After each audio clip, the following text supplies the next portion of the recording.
This is Bruce Friedman of Adult Site Broker, and welcome to Adult Site Broker Talk, where each week we interview one of the movers and shakers of the adult industry, and we give you a tip on buying and selling websites.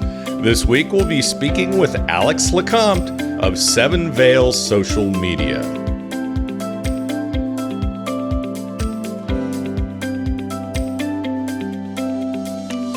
There's some upcoming events we'll be attending. December 3rd and 4th, I'll be at Affiliate World Conference in Bangkok. December 7th through the 9th, I'll be sponsoring AW Summit Elite in Koh Chang, Thailand. And to start the year right, I'll be in Hollywood for Xbiz LA. I hope to see many of you at these events. If you'd like to sit down and discuss business at any of these shows, contact us at adultsitebroker.com. We're proud to announce our latest project, thewaronporn.com. You'll find articles on age verification laws and other attacks on our industry. It's to raise awareness of our industry's plight in the war on porn. You'll find all that and more at thewaronporn.com. Now time for our properties of the week at Adult Site Broker.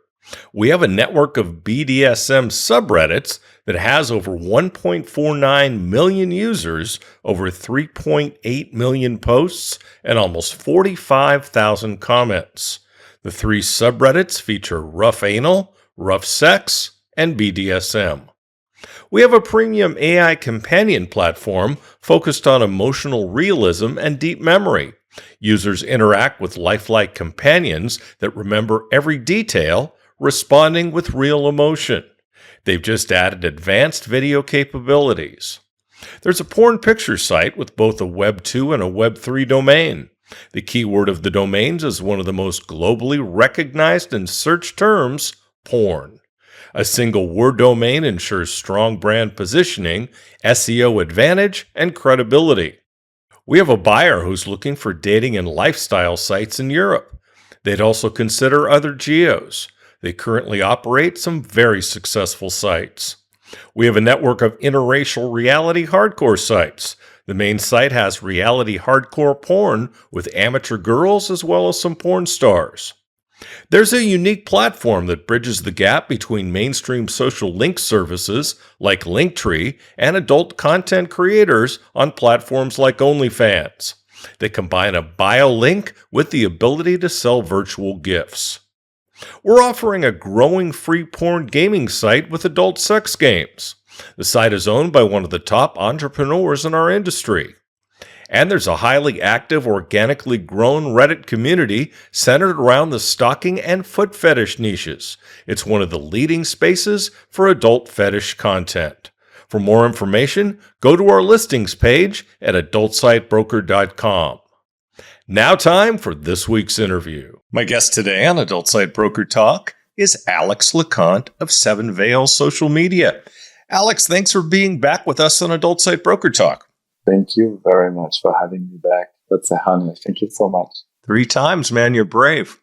So Alex is an industry veteran and lifelong scholar. He's also an Xbiz Community Hall of Famer and has won multiple awards. Alex comes from a multicultural background situated at the crossroads of Europe, South America, and North America. He holds several degrees. After gaining significant work experience in mainstream advertising and public relations, Alex has served many companies in the adult industry. Xbiz, AVN, and Why Not have published several of his articles. Alex is the CEO and co-owner of 7Veils Social Media, an adult industry agency specializing in social media strategies. 7Veils is the premier social media marketing agency for the adult industry. I can vouch for that. I am one of their clients, and they do a great job. Their international award-winning team manages social media accounts for companies and individuals. They operate on all major social media platforms. The purpose of their agency is to use social media to provide additional business angles for adult brands. Did I say social media enough times? I think I did, Alex. So please catch us up on what's changed in social media marketing since the last time we spoke. Absolutely. First of all, I'd like to tell you how happy I am for you. Congratulations. It seems that the podcast is really going really well over the years, and I'm really happy for you. That's crazy. You have really interesting people in the podcast, and I'm so happy to see how great it is. It has. We're ticking towards 300 episodes, man. You were one of our first guests. But yeah, I was the testing phase. No, but it's 300 episodes. But I'm really glad to see the great quality of this podcast. So I'm really happy for you. I'm really proud of you. Congratulations. It's a great project that you built. That's awesome.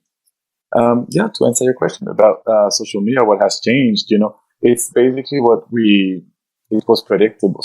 The only thing that was predictable is that it reflects society. And I feel like I'm repeating myself from the time we talked right after the pandemic, because it's really interesting and kind of fascinating, for me, to see how social media reflects our daily lives, our behaviors, even sometimes some behaviors that are a little bit unconscious. So for me, that's what has changed, because our society has changed. So obviously the thing that everybody can feel and see is that how our society now is very polarized. Or I don't know how you say that, but, especially in terms of politics and everything, all this new generation, of course, it has a significant impact on technology and social media consumption and content creation. But it's interesting and kind of, to be honest, kind of scary, because I feel old now, but I'm totally fine with that. It's just that I see how in society now, it's really about you hate it or you love it. There is no in between anymore. And it's really, really strong on social media. So for companies, it's really complicated, because sometimes if someone is not happy with the product, they will just tell you that they completely hate it. And sometimes it's just something a little bit more nuanced, when they would say, I wouldn't buy it again or something. But now it's really strong, the feelings, and the really harsh. So I think for me, we stepped up. Unfortunately, we got a little bit heavier on that the animosity is a little bit more present. The pressure is really strong. But people at the same time are getting more and more educated. So the consumption has changed. We see that it's really crowded. We have a lot of users on all the platforms, but people are more educated. Just like when people used to browse on tube sites and got educated with ad blockers and everything, now people are automatically filtering the bullshit in a way that all the influencers and everything, we are getting back to something a little bit more authentic, which is great. But for me, that's the main changes we've seen. Yeah, you talk about the animosity and you talk about the polarization, not only in the U.S., but all over the world, certainly in your country, in Brazil, and, everywhere. And it does reflect very much so on social media. It's, in a lot of ways, it's just become a very mean society. And that's reflected in social media, right? Absolutely. And you remember when we met, when the forums were like about 15 years ago or so, and the forums were really powerful. But that's where I discovered the trolling on the forum. Back then, people liked to troll, and it was annoying, but it wasn't that harmful. It was just time consuming and a little bit stupid sometimes. We're talking about GFY now. Yeah, but it was fun somehow. But now the thing is, on social media, it's really scary, because people are really putting their emotions into. I'm very impressed by how there is a lot of layers in this conversation, but the fact that we take social media so personally now, and we see that even from the companies, company owners, they are really attached to their messages, not the same way they would be attached to a media campaign on an ad server, for example. So now they're really taking things personally. If someone is saying, I hate your production, or I think your models are ugly, etc., people are really, really offended, because of course it's not something nice to say or to read. But at the same time, it's just reminding me of all the trolling back then. It's just that now we leveled up in the animosity. That's unfortunate. And therefore, as a concept, as a main consequence, what we can see now is that something that makes me feel kind of sad, because I was very happy with platforms like Twitter. Twitter is my main focus, even though we work on all the platforms. But I'm really sad to see how we've lost Twitter. It still works fine for business and some exchanges, etc., especially for the adults. That's perfect. It's just that before I had this hope that we could all communicate and use the platforms to exchange. But now it's really hard, because all people don't have anything to say, or they are scared to speak and to be judged, even if it's not something polemical. They are just scared to get some attacks from anyone. But now it feels that everyone is just, I don't know what's the expression in English, but is it like walking on eggshell? So it feels like that. Well, nobody wants to get canceled. Exactly. And that's hopeful because, sparking a conversation and, within a team or everywhere, if you have someone that doesn't think like you, it's really how you become sharper or it's a rich thing to have someone to exchange, and we cannot agree with everyone. So, but back then we used to get this confrontation, these dialogues, and now social media is really polished, because of the algorithm, but also because of the cancel culture. So for business, it's fine, but it's just that I wish that could use the platforms, to communicate more and exchange more, especially because of the whole political context. Something that 8 years ago, I would never have spoken so much about politics. We used to say from the very beginning, stay out of politics and religion, but now it took so much space. So ideally, it could be good if people were more into politics to work toward a better world. Problem is that people are not thinking straight, so it's complicated. No kidding. As a brand, do I need to be on every platform, and why? My answer, I don't like my answer because I'm going to say yes and no, and I hate when people say that because it's like, no, it can be. Uh-oh. It can't be yes and no, but I will explain why I'm telling you this. Yes, in a way that if we think about social media as we think as society, as a village, for example, you will probably want people in your village to know who you are, especially if you're a brand. So you probably have something to share with them, a service, a product, or even an ideology. So you want them to understand, okay, this is this person. Maybe they don't want to talk to you. Maybe they don't have anything to do with your business, but at least they know who you are. So I would recommend all the brands to be on all the platforms, even mainstream platform, etc., because just to get their username. I'm always very surprised, for example, to see how porn companies are not getting their username on Pornhub. And so it's always interesting to have your username saved. So your identity, your digital identity, even though these platforms are private or their own, it's interesting to have a name. But I don't think, and I never recommend to our client, even if it would be great for us because we would be really successful, to operate on all the platforms. You don't need to invest money and time on all the platforms because the target is not the same. Typically TikTok is, I understand how people are crazy about TikTok and Reddit, but sometimes the message you have as a brand, the way you codify your message, you express yourself, the way you deliver the message to your audience, it's not on the proper channel. So TikTok, typically the audience is really, really young.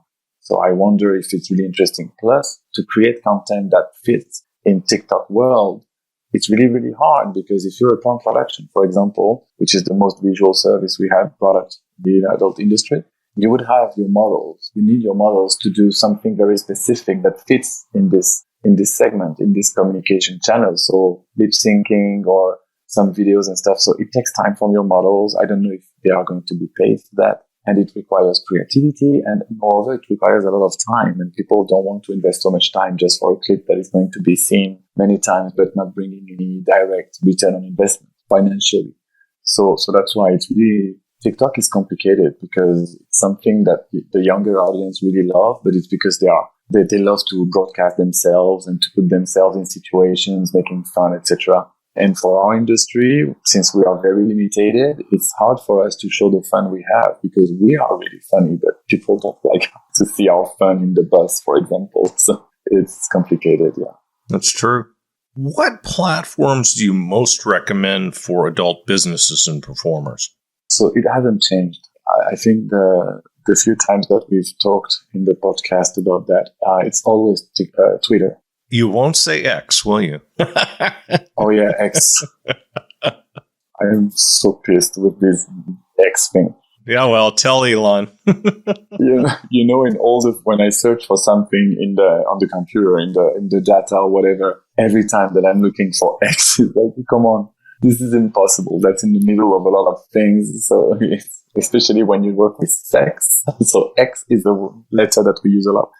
Yeah, so absolutely. Twitter, X. Oh my God, yeah, I completely forgot. But yeah, Twitter, X, that's the platform that really we recommend for very obvious reason. First of all, they are very adult friendly. So Instagram is very trendy and it's very appealing, of course, because everybody's on Instagram. So we want to go where everyone is going. The problem is Instagram is really not adult friendly.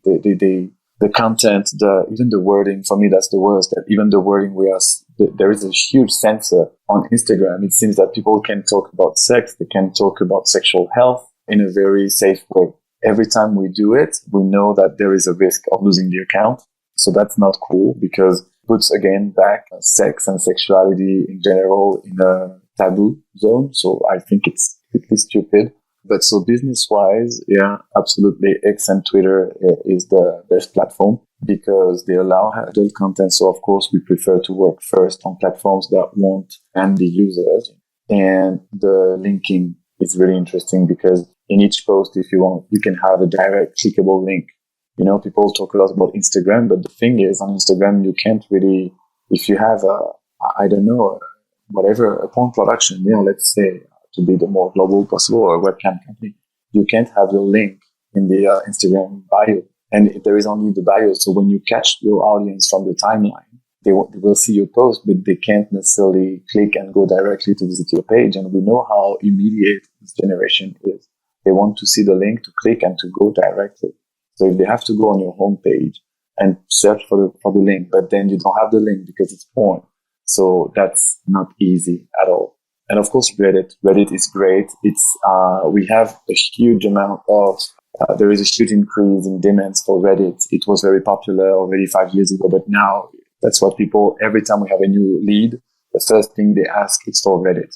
But Reddit it's dynamic. It's really risky because it's great. It works when it works, but you can't self-promote yourself. It's something we've been explaining for a long time now. It's really hard because if you are not subtle about your business, you will be kicked out because they want something organic. So if you just want to broadcast your models, to feature your model, if you want to feature your new scenes, etc., at some point they will find out that you are selling your product, even if you're already proud of it, even if it's a great product. They don't care. They just don't want you to push it too hard. So of course, it's hard for me to recommend to use a platform, invest time, money to work every day on a strategy on Reddit, and you can't push it so far. So they're looking more for organic conversations, right? Yes. Okay. Then you have to craft your message that way. Exactly, but that's the balance, and that's why I love the challenge of social media. That's why I started with 7Veils, because for me, it's all a great sale, and you're a salesperson, you're a business person with a lot of experience, so you know even much more than many of us, that the balance is the key for you to, if you want to sell something, you have to be a salesperson, but you also have to put it in a packaging, in a nice way to explain people why they need it and stuff. Now, the problem is we are companies. We are not there just to, when someone is hiring us, or even if you do it on your personal time for your company, you expect a return on that, on your time. Even though there is no money involved, you invested your time, so you expect some return for your company. So it's a business situation all the time. Even if we want to keep it casual or, funny or friendly or human, the base of it, the root of it is commerce, it's sales. So there is just a certain point until how we can do it on Reddit, because at some point we want to turn on a commercial speech. So it's really hard because even though you're subtle and you craft your messages in a certain way that it's subtle, we do it, of course. It's just that we can't do it too fast, too violent, just as much as we can do it on Twitter. On Twitter, you can go every day and tell everyone to check your website. Then people might find your spam, or it depends on the way you do it, but it's not going to be a problem for your account. On Reddit, it is a problem. So if you're really, really subtle, at some point people are going to miss the point that you're actually selling something. Yeah. I want to get your take on something else that's obviously a hot topic, age verification.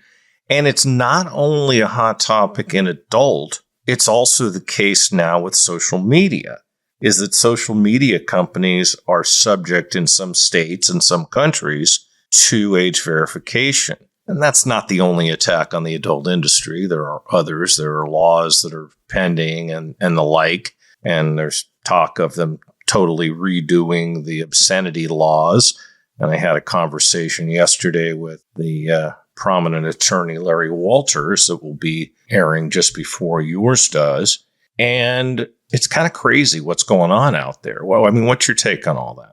It is, and it doesn't happen much in my life, but for once, I really feel French on that. But even though I see that the French government is really all into their protection and whatever they want to say, but I feel really liberal on that in a way that I'm really shocked by where we arrived with all this situation, because we keep talking about age verification, but for me, maybe I'm just being innocent, or maybe it's because I don't have kids, so maybe it's easier, probably. It's just that I don't understand why parents don't want to talk to their kids about sex and sexuality. And if they don't want to do so, or if they want to, for whatever reason, there is still the parental control.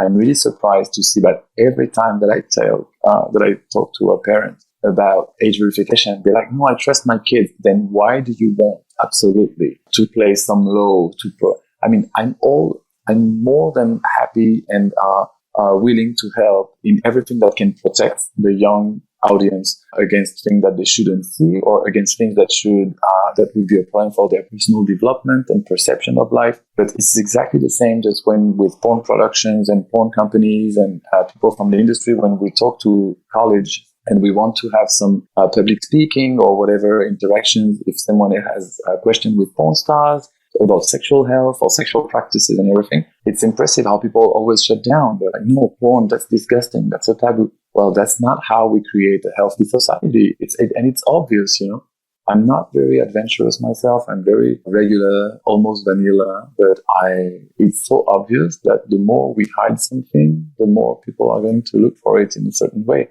Obviously, age verification is definitely not to prevent kids to search for porn. Just like when we were kids and we wanted to see what a woman's body looked like, and we all went to buy some porn. However, whatever we used, a fake ID or whatever, to get it. I had one of those. Well, I didn't, because I always looked old. So even though I was 15, I looked really old. Wait, you had your beard when you were 12? Is that it?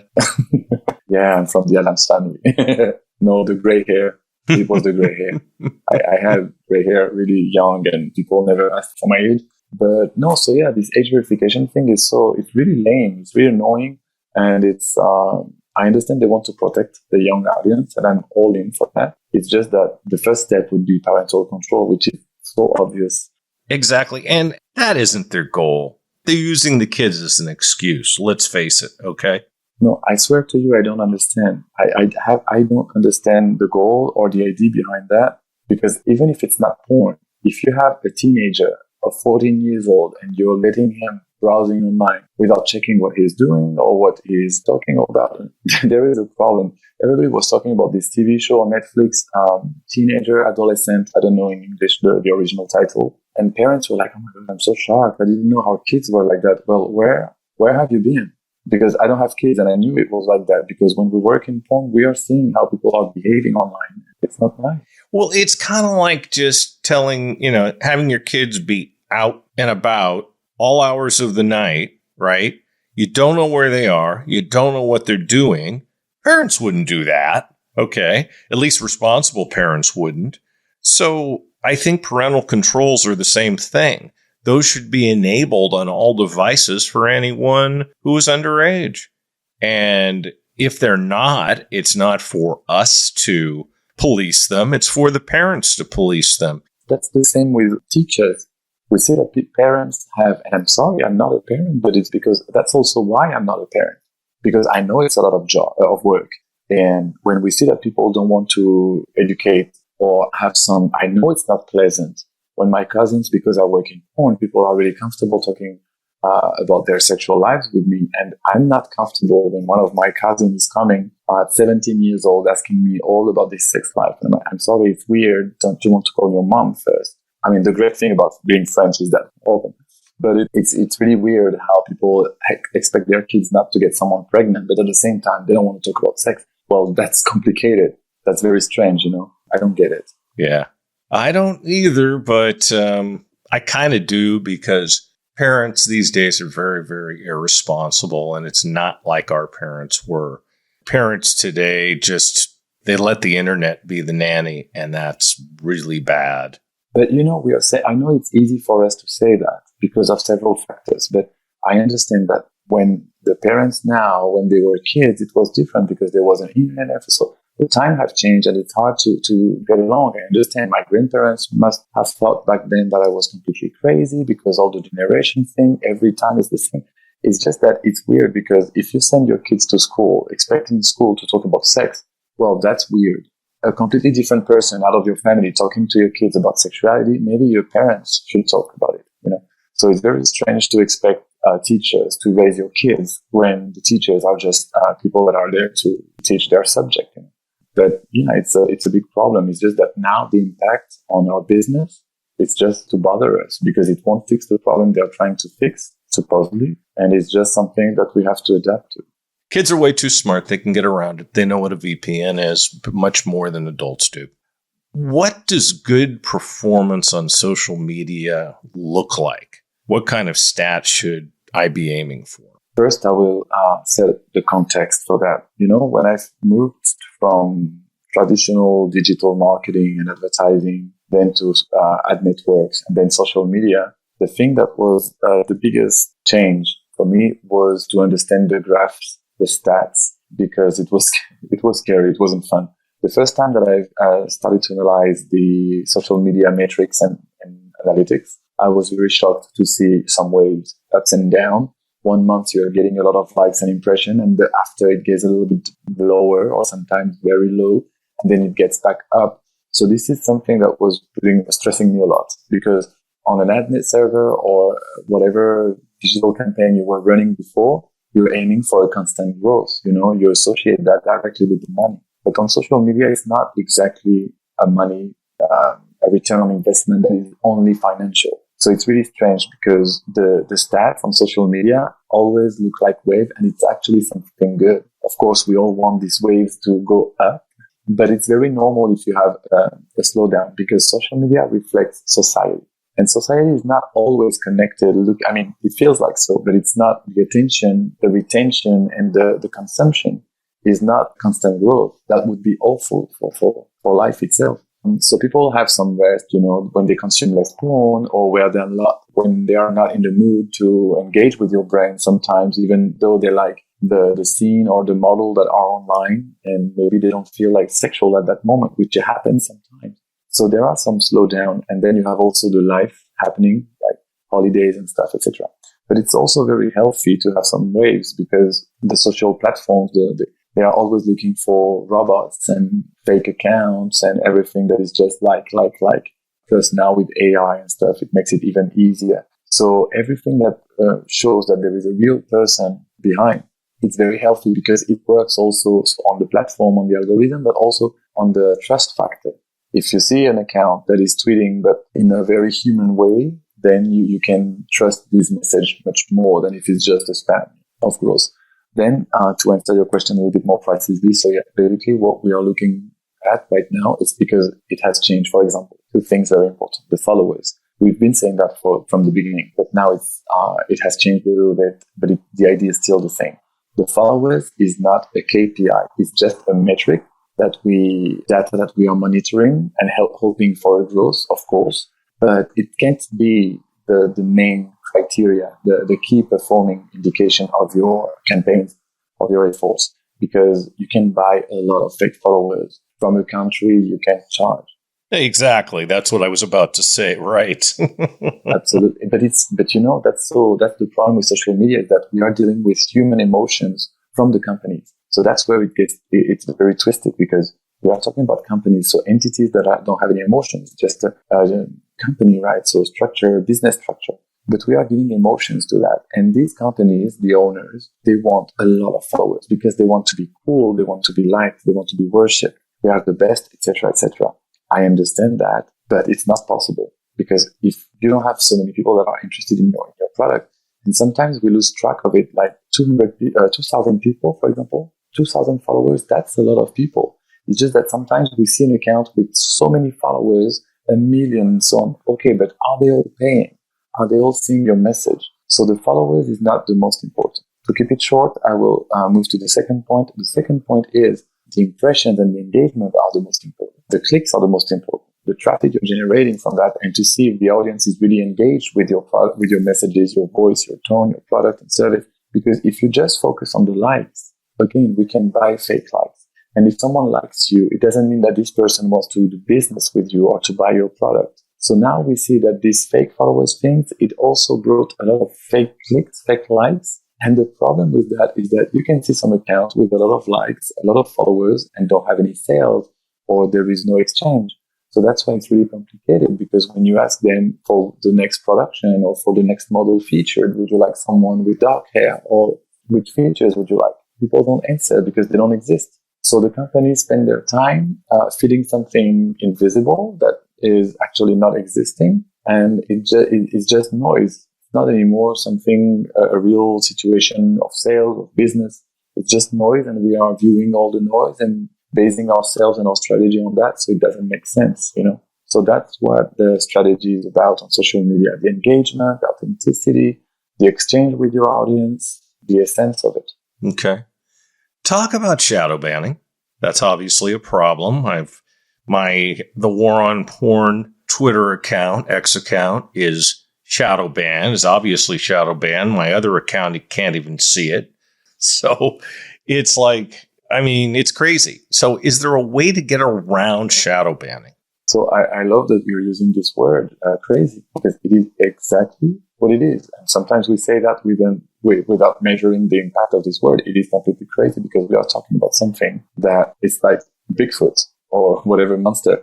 It's really hard to prove, but many people will swear that they've seen it or whatever. But it's just that we are all aware about shadow banning and what it means, or does it exist or not, because the companies themselves, the owner of the platforms, they don't recognize it. So that's a huge problem, because how do you want to deal with something if they don't even acknowledge it? But we know that something is happening, but they don't want to say anything. So then, as you said, it's crazy, because what should we do?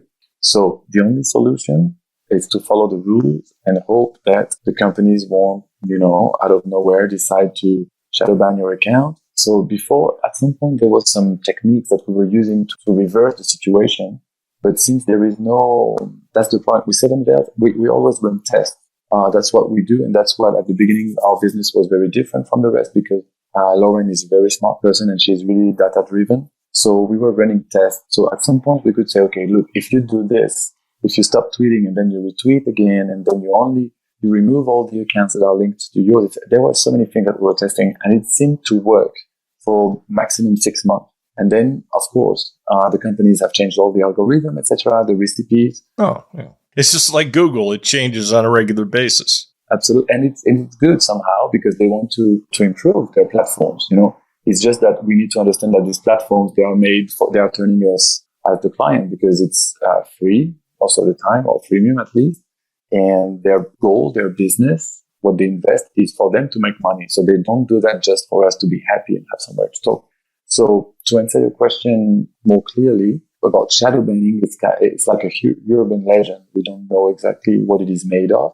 The only thing we recommend to our clients is to follow the rules and the guidelines, even though we know that it's not going to protect them from all the really vicious attacks from the owners if they disagree with your business or your lifestyle or your opinions. But so yeah, the only thing we can prevent is to follow the rules and try to stick the most to the guidelines. Well, and what blows me away about X is they're very permissive when it comes to adult, yet they shadow ban. It boggles the mind. It completely boggles the mind. So, on one hand, yeah, I can go to my feed and I can see porn, but on the other hand, they're shadow banning people. Well, this is exactly what I mean when I say that social media is a reflection of society. It's like, okay, they are judging a sex worker because the person is honestly working, but they won't judge a wife that doesn't like the husband, that is married to a guy just for the money. All of this is exactly what it is about. It's like, there is sexual activity. We know that. No, we can't show you, but you can see it. Okay, this makes sense. It's really hypocritical. But they're not shadow banning all of them, because I'm seeing porn scenes on there. I don't know. I think it's rather hit and miss, to be completely honest with you. But I think if they think it's porn, they're gonna probably shadow ban you. And just the war on porn, they shadow ban me. It's like, come on, motherfuckers. They're news articles. Anyway, how safe is it for people in the adult industry to even be on social media? It depends if we're talking about, I understand that we're talking about safe for the business, right? So there is nothing bad for a porn company to be on social media. Just because you are selling sex toys or whatever, you can be on social media. If you have something to say and if you want to be there, it's safe, yes. The problem is when we talk about safety, is about losing your account. it can happen because it's not your website. You don't own it. You don't own your account. You're just there in a digital population village and you're just sharing it. Absolutely. So, but it is safe. I would recommend, honestly, the porn industry, the adult industry in general, to be on social media and to value their voice. I don't know if it's because maybe you and I, we are communicant. We have our journalism-based studies and everything. So we have things to say. We like to communicate. We like to exchange ideas and stuff. Maybe some people don't. Well, in that case, I don't understand if really they want to be on social media, because if they want to use that as a business platform, maybe they should consider maybe some ad buying, traffic buying and stuff. Otherwise, to hire someone to handle their social media for them. Do you have anybody in mind in particular? I've heard about 7Veils. Oh, yeah. Yeah, me too. But it's fine. I mean, a lot of people can operate on social media. We'll have our different style. I'm not afraid of other companies or anything. It's all about the way we deal with it. We have our own company culture and style. And for us, for example, it's very safe, yes, to be a company and to be on social media. It's just that you need to check what you want to talk about. For example, all the productions about, let's take this example. I don't want to lose your time or your attention on that, but if we talk about a porn company that is dealing with all the fetish that are not usual, but they are roles, the actors are not actually from the same family. They are not stepmother. They are actors playing a role. I understand that on social media, it makes it really hard. That's why the company, even though they want to sell their products, maybe it can be interesting as a social media writer or a content manager, to explain a little bit more about this fantasy and explain that it's a company, a production, just like movie, etc. And that's where your company can really be effective as a brand on social media to get in charge. Because otherwise, if you just put your production, of course, it's going to be, I still think it's safe, but people are going to find it weird. If you're just promoting some fetishes that are challenging the society because they don't want to talk about. Right. What tips do you have for people, an adult, when they post on the different social media channels? It's the same. It's the same tip that I would have since I've started marketing. One of my first classes, it really marked me. It's about identifying the target. And back then, it seemed so obvious to me that I didn't pay much attention to that. And then when I started to work, so after college, I've discovered how it's not natural. And that's where maybe I fit in this marketing category very easily. But people need to understand and remind themselves, because we tend to forget sometimes, but it's all about, you want to say something or you want to sell something, but who are you talking to? What do you want to do? If you're a restaurant and if you know that some people are allergic. So if you just want to sell peanuts and you know that you won't be able to talk to people allergic to peanuts, it's kind of obvious, but sometimes we are so into our business and so about selling that we miss this very important point. So I think that when companies and brands in our industry on different channels, they need to understand, who am I talking to? As I said at the beginning, on TikTok, what is the age of the population? What kind of things they like? Is my product fitting in this space? Is the content production for social media that I can provide? Can I do something? Sometimes, if it's not possible, maybe there is another platform, and probably there is another platform where you can talk to the right audience in the proper codification of the message you want to share. So that's definitely what I would recommend. And then the main tip ever is, in addition to hire someone that understands what they're doing, it's to be authentic. The main mistake, and it has been like that for 8 years in a row now. There is not one time that I don't spot this. And we talk a lot about that during the conferences and here with you during the podcast, even in the past. The main mistake is still the same. It's about companies that are just posting their product on a human social platform, social media, and they don't put the human tone in it. They are just talking about them. They are not asking people how they are. They are not saying hello to their audience. They are not taking the time to tell someone that they are gorgeous, etc. They just want to fake it. It's very obnoxious. People don't want to share their tone and their voice, but that's exactly why social media platform exists. Exactly. Is video content overtaking photos, or is there still room for both? That's a great question. And that's why I asked it. We really have this question a lot about, and it's been forever at the conferences too. They were asking if video is taking over, etc. Because when you check the layout of the platforms and the app on the phone, they really seem to prioritize the video content. So, for example, Instagram, they like to show you a reel. They will give the priority when it comes to show the impression. Now, the thing is, when we think like a robot especially for social media algorithms, one of the parameters, of course, they don't disclose all the internal recipes, but something really obvious that we've tested. One of the main portion of the algorithm is taking into account the time people are looking at it. I suspect, I'm not sure if they can do that, if it's possible, but sometimes if it's possible, but I really wonder if they can see when we take a screenshot. I think it's more the time we spend on some content more than the screenshot, because that would be really intrusive. Oh, like that would stop them, right? Right. But I really think that sometimes the more time we spend on watching the time for us to take a screenshot, it counts in the calculation, because then they will present me more content from this specific account. Yeah, it's just to explain that even though the algorithm will prioritize, it seems that they are prioritizing the video content, the audience still crave my best ratings all across our clients. Typically, if we take the 3 most performing posts per week, in average, it would be probably 2 pictures and 1 video, because the video is dragging the attention. But then the thing is, people are they're using their cell phone and social media while they are doing something else. They used to say that when they're in the train, in the bathroom, or whatever. Now I can even add that sometimes they are using it when they're watching TV, which is even kind of craziest. My wife, she's always on Facebook when she's quote unquote watching TV. Oh yeah, absolutely. Here in Brazil, people they don't even turn off the sound. No, she doesn't either.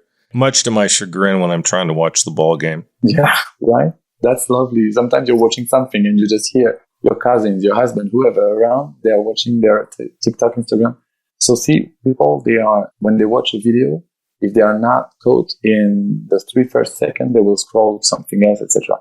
Now on pictures, because they are doing something different, I don't know, their attention is more focused, and sometimes they can give easier a picture because it's faster to read. It's more impactful somehow. And so the algorithm calculates that there is more interest into that. So the pictures are actually saving the balance. We encourage people to create more and more videos because that's the way to try to get viral, if we can still get viral somehow. But the pictures are really getting in the balance and saving the day for real. Interesting.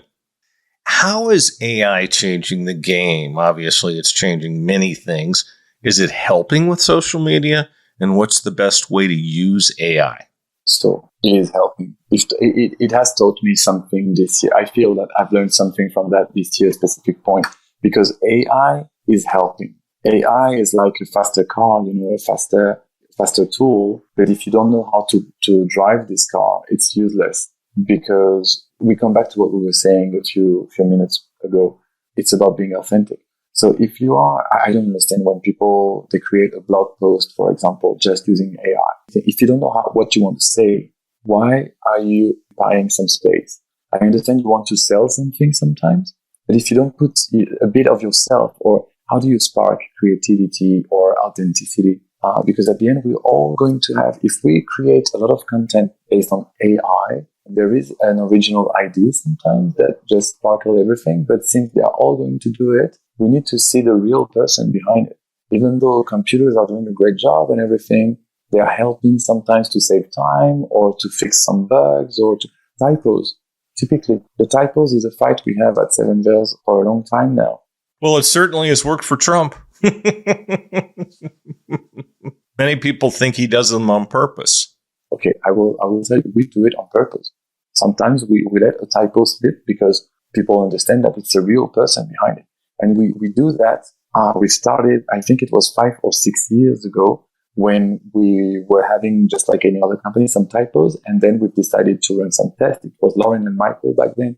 They checked, and I think it was 63% of CTR increase on the accounts. But it makes sense, because now that AI is everywhere, I hate it when I'm on my phone, on whatever platform, trying to get some help with something, and they connect me to an AI and say, no, I want to speak to a real person, because sometimes they don't solve my problem.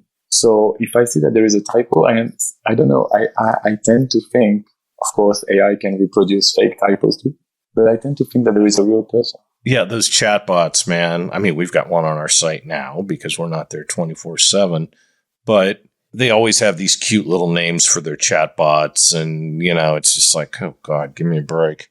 Eventually, you can usually get to a real person sometimes. With the big companies, not always. That's exactly what it is. AI is helping. It's a good support, but it's just like a great car that nobody knows how to drive. I mean, it's important to have someone behind with I see, since AI came in so strong, that's funny how I gave much more value to my creativity, because before I wasn't, and in our team, we only had two strategists. And now we consider, if we can have people working on two different tasks, so we can have more ideas coming in, human ideas, because even though you ask for something to ChatGPT about find me a strategy, you put all the details and then he will give you some clues. Well, that's interesting to see how we have some people that are not creative and they will just apply this strategy, and others that will think different out of the box. And it's always the idea out of the box or a little bit different or more customizable that will get traction, because people will relate. It's just a resource, and it makes a lot of mistakes. Oh, yeah, well, this is another point. But of course, yeah, we're still improving it and everything. And I'm sure at some point it will make less mistakes. It's just that if people don't know what to, advertising is really a good example, mainstream or not, about that. If you just put to AI to sell you something, they will. Like the idea that I just had, if you ask AI to sell a blue pen to you, they will find you a lot of possibilities. But if you use the reference of the Wolf of Wall Street about sell me this pen and everything, people can relate, So it's something that is more in the common culture. It's something that really needs still a human touch to get away to it. But also for for the adult industry, AI is not going to be good enough for now to really substitute everyone. But of course, it can help your teams to get something maybe from a higher quality or some help with some tasks or saving time. But if you don't know how to deal with all as we were saying, the shadow banning and everything around the adult industry, well, there are some things that we can't explain to a robot, like a blowjob. This is true. But there are robots that will do that for you now, so that's a beautiful thing. Any advice for someone who's just getting started with social media for their business? Advice? I don't want to be redundant, but let's say it in a different form, but it's all about stop and think. What do you want to say? Who are you talking to? And we all have something to say. Our industry is really interesting. So if you're selling sex toys, if you're a webcam platform, there are so many things to say. Stop looking. My advice would be stop looking at what the others are doing, because they are doing their own. They are developing their tone. We are not anymore. It's impossible nowadays. When people, you remember, we talked about that, you and I, when people claim massively, every week I have this meeting with people saying, I want to build the new OnlyFans. Okay, OnlyFans exists already. It's popular already. That's pretty funny. Yes. There's so many who want to be that. It's strange. It's like, why do you want to build something that already exists? I don't understand why you want to put your time and money into that. Build something different. They know that OnlyFans makes a lot of money. That's why. Absolutely. That's the motivation. That's exactly that. Oh, they're making money, so I will copy, so I will make money. No, because the money is already there. And it's obvious, but people are getting blinded by it because we all want more money. I would love more money. But at some point, you need to understand, okay, what do I have to offer? What can I do? Because if something has been done already, if you really think that you can do better, that's great, because sometimes it works. But 99% of the time, what I've seen was arrogant ideas. We all have arrogant ideas. I'm not saying that I'm better, but it's like, okay, if it exists, you really need to understand that you're going to face a huge competition. So my advice would be really to stop and to think, okay, how am I different? Is it going to work? If it's going to fit? That's why marketing is so wonderful for that, to study the market and to get some feedback so you can see a little bit before getting in such a project.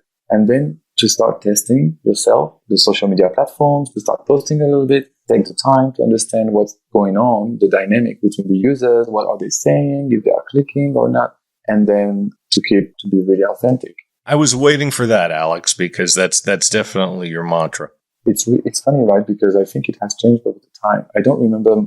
I was thinking recently, 2 days ago, I was thinking if I used to use that word that much, authenticity, at the conferences, I think I was using it a bit, but not that much, because I remember at some point I was telling the models to put some filters, faking when they wake up, etc.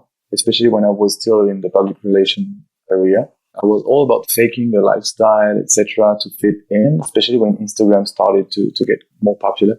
And now I think I've changed a little bit, but it's because, again, it has changed. We see that apart from the Kardashians, I don't know much about them, but people are not posting anymore that many pictures that are filtered and everything. And this generation now, they really value the real contact, the real thing. So yeah, it is, which is totally, it was predictable because we've just saturated the market with all the filters and everything.